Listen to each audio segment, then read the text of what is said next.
Bonjour tout le monde, bienvenue à la Société des Jeux. On se revoit aujourd'hui pour un déballage d'une petite boîte cette fois-ci, heureusement. Donc un autre Kickstarter reçu un an, presque jour pour jour après la contribution. On parle de Villager, un jeu de cartes qui a très bien fonctionné l'année passée, beaucoup de contributeurs.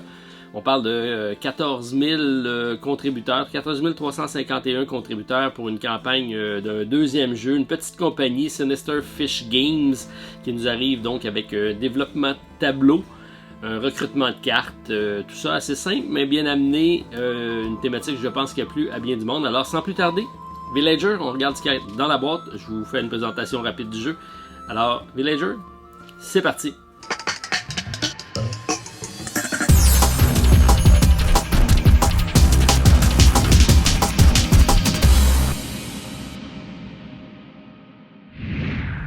Alors, si on regarde qu'est-ce qu'il y a à l'intérieur de la boîte Villager, donc sans perdre de temps, on va déballer le colis, qui somme toute est arrivé en bon état. Je vais savoir si c'est le cas à l'intérieur, mais ça me semble bien emballé. Alors, une boîte qui a fait pas mal de chemin. Ok. Des petits coins de protection, ça c'est bien. Alors, un jeu, comme on vous a dit, c'est un card drafting and tableau building de 1 à 5 joueurs. Ça, c'est assez bien. C'est la version originale ici que j'ai en anglais. Par contre, bonne nouvelle, ça sera disponible en français chez Gigamix. Donc, on va sûrement avoir le droit à avoir une copie pour le pub Randolph au Centropolis, puisque Gigamix est un jeu qu'on distribue. Donc, bien hâte de voir combinaison ici en français. Par contre, c'est un jeu qui a beaucoup d'iconographie, très simple à comprendre. Il y a seulement quelques cartes qui ont un peu plus de texte, sinon je pense que ça joue très très bien. Alors, on regarde ce qu'il y a à l'intérieur de cette boîte-ci. Donc, c'est un beau format de boîte, avec quand même pas mal de trucs à l'intérieur. C'est assez pesant. Donc, un beau petit panorama ici qui va se dévoiler. Donc, j'ai la version standard avec donc des jetons d'argent. Il y avait une version de luxe avec des jetons de bois. Je ne voyais pas l'utilité, surtout que je voulais que ça rentre dans la boîte. Donc, on a ici l'argent, puisqu'on va devoir donc essayer de faire un village le plus prestigieux possible et accumuler le maximum d'argent à la fin de la partie pour être déclaré vainqueur. Donc, c'est essentiellement tous des jetons d'argent ici. Assez simple. Ensuite, on a ici notre livre de règles. On va y jeter un coup d'œil à l'instant. Donc, livre de règles, on parle de quand même assez volumineux. On parle de 25-27 pages. Alors, l'introduction, les composantes du jeu, la mise en place du jeu. On a ici, c'était très bien illustré. Les illustrations sont assez originales dans le jeu, vidéo game un peu, c'est assez intéressant. Donc la phase de draft, comment on procède, donc de belles exemples. La phase de construction, c'est une chaîne de production, c'est ce qui est intéressant, c'est un tableau building avec une succession de prérequis sur des cartes qui vont donner accès à d'autres cartes.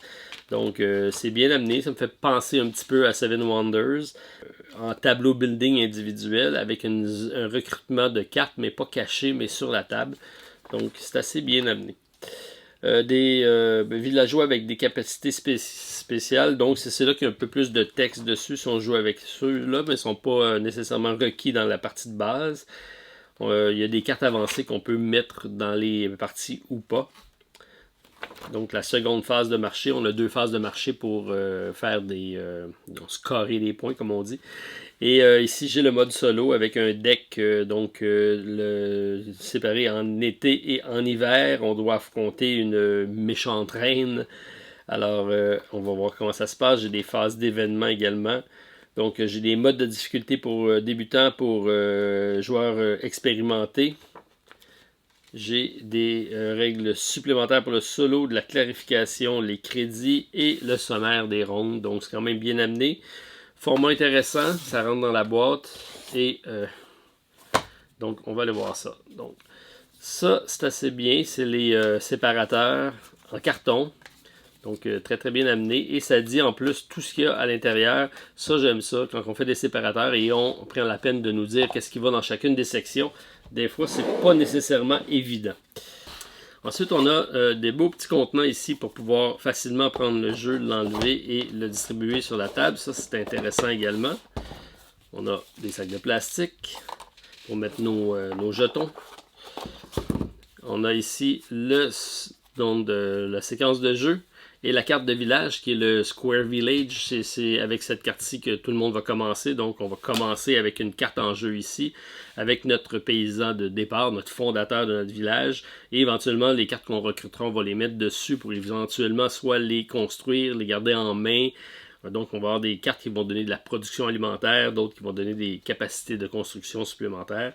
Donc très belle épaisseur de matériel, ça c'est bien fait. On voit que la campagne a eu un certain succès. Ici, j'ai les cartes de base. Donc ça, c'est le solo, ça c'est le first players. Donc on va aller voir ça à l'instant. Et ici, c'est les cartes supplémentaires pour le Kickstarter Expansion Pack. Donc on va regarder les cartes de base. Parfait. Ils ont pris la peine de faire un paquet qui s'ouvre facilement, ça c'est bien. Ok, c'est des cartes. Ok, non, ils ont un petit fini de protection. Ils sont pas... Il y en a des plus épaisses que ça, mais c'est quand même pas pire. Donc, des cartes spéciales ici, des cartes solitaires. J'ai des cartes solitaires, c'est des cartes qui n'ont pas besoin de prérequis, qui peuvent être jouées dans le jeu sans autre événement. Les cartes spéciales, c'est des cartes qui vont avoir un texte et qui vont avoir une compétence vraiment spéciale. On a, ça c'est les solitaires. On a ici le forgeron qui va nous permettre d'aller miner et éventuellement, donc le miner va nous donner accès au seeker qui va nous donner accès au spellunker et éventuellement à celui qui va faire les bijoux. Donc c'est une chaîne qu'on va pouvoir faire. Et on voit ici qu'il y a un cadenas. Certaines cartes vont avoir besoin d'être débloquées par d'autres choses. Dans le cas présent, il faut que le Chandler soit en jeu pour pouvoir être capable de mettre cette carte-ci en jeu. L'aspect intéressant, c'est qu'on va mettre 2 pièces d'or pour pouvoir l'activer, mais ça n'a pas besoin d'être une carte qu'on a en notre possession. Ça peut être un de nos adversaires qui l'a et on va payer l'adversaire pour pouvoir mettre celle-ci en jeu. Ça, c'est assez bien amené dans le jeu. Donc, on a ici toute la série de cartes en noir qui font référence au blacksmith, au miner. Donc, il y a différentes chaînes. C'est pas nécessairement une seule chaîne. Ça peut avoir plusieurs activations. Ensuite, ici, on a ceux qui s'occupent des champs. Donc, on va aller le fromager, celui qui... le horse trader, qui va s'occuper ici de la vache pour aller chercher du lait, le milk, le whore, la mule, le peddler. Donc, c'est tous des personnages, comme on dit. Encore là, on a une succession. Les points ici, c'est des points d'argent qu'éventuellement, on va pouvoir récolter. Ensuite, on a aussi des cartes, là, comme on dit ici. Il faut que le Carpenter soit en jeu pour être capable de faire le Bed Builder, celui qui fait les lits. Encore là, on a une chaîne ici qui va s'activer. On a des personnages ici qui vont avoir cette icône-ci qui vont nous permettre de créer de la nourriture. Il va falloir être capable de nourrir le peuple qu'on a. Donc c'est essentiellement le nombre de cartes qu'on va être capable de recruter. Plus on a de nourriture, plus on va être capable de recruter des cartes. Et donc ceux qui ont la petite icône ici, c'est des builders. Donc ça va permettre de construire. À chaque tour, on va avoir le droit de construire 2 cartes, mais plus le nombre de petites maisons qu'on a ici. Donc on va pouvoir en construire. Plus on a de builders, plus on va être capable de construire notre village rapidement. Donc c'est simple, mais assez efficace. Donc Grape, celui qui va s'occuper ici des raisins. Donc, on va aller le cueilleur, celui qui va faire les vendanges et celui qui va faire du vin. Ici, on a ceux qui s'occupent donc des grains. Ensuite, on a le wood, or, grain. On a des cartes d'explication. Et ça, c'est les founders, donc de début de partie. C'est simplement nos paysans de départ. Donc, ils vont avoir une certaine compétence ici et éventuellement, si on n'est pas capable de nourrir notre peuple, on va les envoyer nourrir et on va perdre la compétence de notre personnage. Donc, ça aussi, c'est assez bien amené. Donc, on en a un par joueur. C'est les cartes de départ. Donc, on va avoir un marché d'une série de cartes. Je pense que c'est 6, 2, 4, 6 exactement. Donc on va placer 6 cartes de marché. On va avoir un chemin de 6 cartes qu'on va pouvoir recruter parmi ces cartes-ci. Et ça va être des réserves éventuellement qu'on va pouvoir utiliser. On peut toujours piocher sur la carte ici ou aller chercher dans la chemin qui est là. Dès qu'on en prend une, on va la remplacer par une autre carte. Éventuellement, dès qu'on finit la deuxième pile, on va avoir un décompte qui va se faire à la fin de la deuxième pile. Et à la fin du jeu également, un autre décompte. Donc, c'est les cartes qui vont nous rapporter de l'argent. C'est assez simple le jeu, je vous dirais que c'est vitement montré, vitement exécuté, mais il y a une belle profondeur de stratégie par rapport à la synergie entre les différentes cartes, de ce que j'ai pu en voir. Ça me semble assez intéressant. Puis je pense que je ne suis pas le seul à avoir trouvé ça intéressant. Si on parle de 14 351 personnes contribuées, c'est quand même énormément de monde. Donc ça c'est pour le solo. On a ici le solo. Donc, qu'est-ce qu'on va avoir? Ça va vraiment je m'y penche. J'ai pas regardé du tout comment allait se jouer le solo. Ça semble être des événements. Parce qu'on a des events ici. OK. Alors, ça, c'est les cartes spéciales ici qui se continuent. On a le Carpenter. Donc, ici, on est dans le bois. On n'en avait pas beaucoup tantôt. Donc, on a le Wheeler, le Wood. Donc, c'est différents personnages qui vont travailler le bois. On voit qu'il y a beaucoup de ressources. Par contre, là, ici, j'ai la tannerie qui va s'occuper des pots. Ici, on a donc le spinner, le tailleur. Donc, lui, on va s'occuper du vêtement, du tissage. Et là, on a des cartes de base. Donc, celle qui va aller au champ ici pour aller cueillir. On les a tout le temps dans deux versions, un homme ou une femme, mais ça a la même compétence. C'est des cartes qui seront toujours disponibles, ces cartes-ci.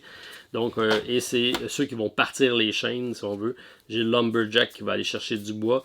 Et j'ai celui qui va aller chercher dans la mine les ressources. Donc, ces trois personnages qui sont toujours disponibles, tout simplement pour aller en chercher un. On va défausser une carte et on va aller recruter un de ces personnages ici pour partir une chaîne. Donc, ça sera toujours des personnages qui vont donc nous être utiles, mais qui vont quand même coûter une carte. Et ici, j'ai la comtesse et le Jester, donc probablement pour la partie solo. On va voir ça également plus tard lors de l'explication. Il reste la petite boîte ici à déballer qui est notre Kickstarter spécial. On va aller voir qu'est-ce qu'ils nous ont réservé en campagne. Ok, ils nous ont fait ça difficile. Bien emballé. Du plastique, du carton, beaucoup d'emballage. Qu'est-ce qu'on a à l'intérieur ici? On a... On a des petites surprises. OK.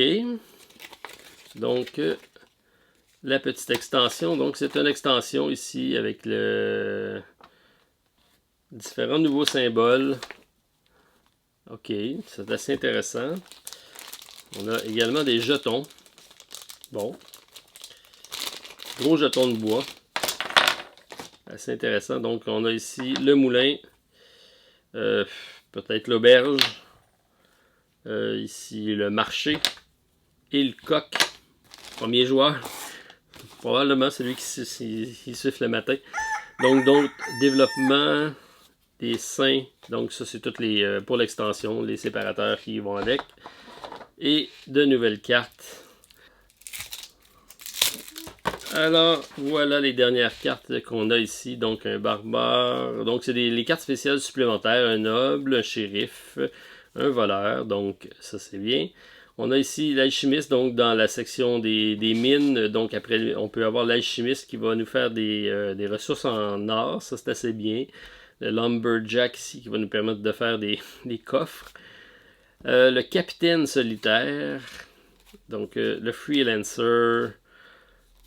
Le vendeur, la nonne, donc la sœur. La sœur.